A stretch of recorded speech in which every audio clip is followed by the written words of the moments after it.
ధరణి, ఎలాగోలా ఈ ఫస్ట్ పరీక్షలో ఆకాష్ లేఖల్ని గెలిపించి వాళ్ల మధ్య 100% లవ్ ఉందని అందర్నీ నమ్మించాం.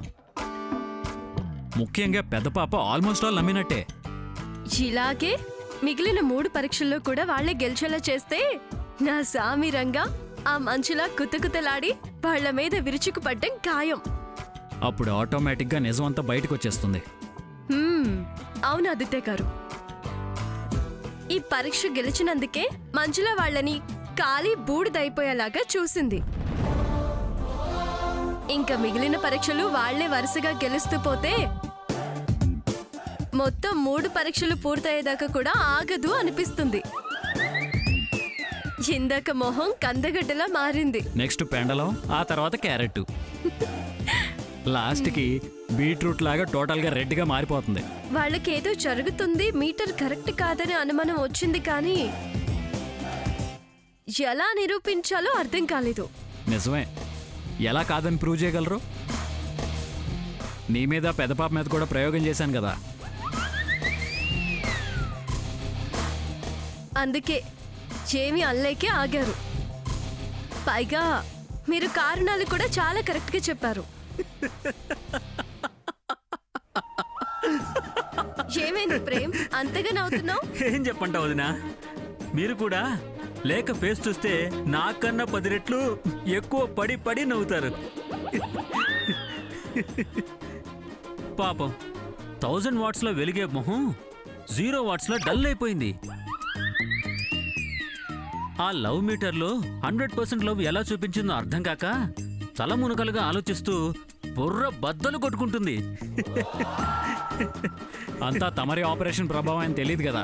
ఆపరేషన్ నాదైనా నువ్వు రైట్ అని సిగ్నల్ ఇవ్వకపోతే నేను ఈ రిమోట్ ఆపరేట్ చేసేవాళ్నే కదన్నయ్యా. మొత్తానికి అన్నదమ్ముళ్ళిద్దరూ కలిసి రిమోట్ ఆపరేట్ చేస్తూ లవ్ మీటర్ తో ఆ అక్క చెల్లెళ్ళని ఆకాష్ని 3 పల్టీలు కొట్టించి 6 చెరువుల నీళ్లు తాగించారు. లేని ప్రేమను పుట్టించి 100% లవర్స్ అని ప్రూవ్ చేశాం. ఇలాగే మిగిలిన పరీక్షల్లో కూడా ఏదో ఒకటి చేసి వాళ్లే గెలిచేలా చేయాలి. ఇంకా విషయంలో డౌట్ పడాల్సిన పనే లేదన్నయ్యా. ఖచ్చితంగా వాళ్లే గెలుస్తారు. ఆ సిస్టర్స్ మధ్య యుద్ధం మొదలవుతుంది. చిక్కుముళ్ళు విడిపోవడం ఖాయం. మంజుల ఆకాశు పెట్టేపేట సర్దుకొని బయటికి పోవడమే. అది జరిగిన వెంటనే నేను నీకు పెద్ద ట్రీట్ ఇస్తాను. నేను లేఖ నుంచి పెళ్లి చేస్తానయ్యా. అన్నయ్య, లేఖ లోపల ఉంది, దానికి ఇంకా టైం ఉంది. అమ్మా, అలాంటి వాళ్ళది నిజమైన ప్రేమ కాదు, అది వ్యామోహం. ఎగ్జాక్ట్లీ చిన్నత్త, నిజంగా ప్రేమించుకున్న వాళ్ళు అలా చేయరు. ఎంత మనసు విరిగిపోతే కన్న కూతుర్ని పట్టుకొని మా దృష్టిలో చచ్చిపోయా ఉంటుందా తల్లి?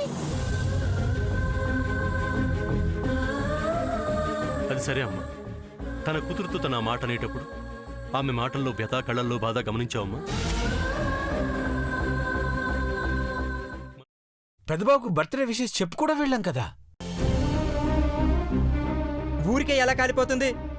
మంట పెడితేనో పడితేనో తగలబడుతుంది.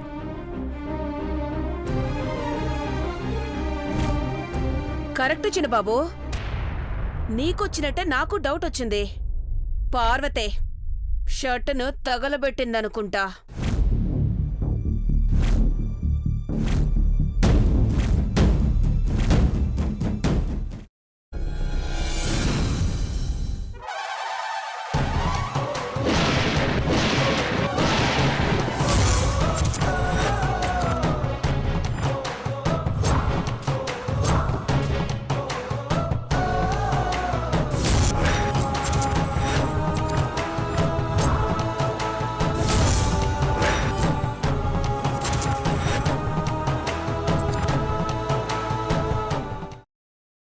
తర్వాత పొట్టు తీసేసి చాప్ చేసి పక్కన పెట్టుకోవాలి.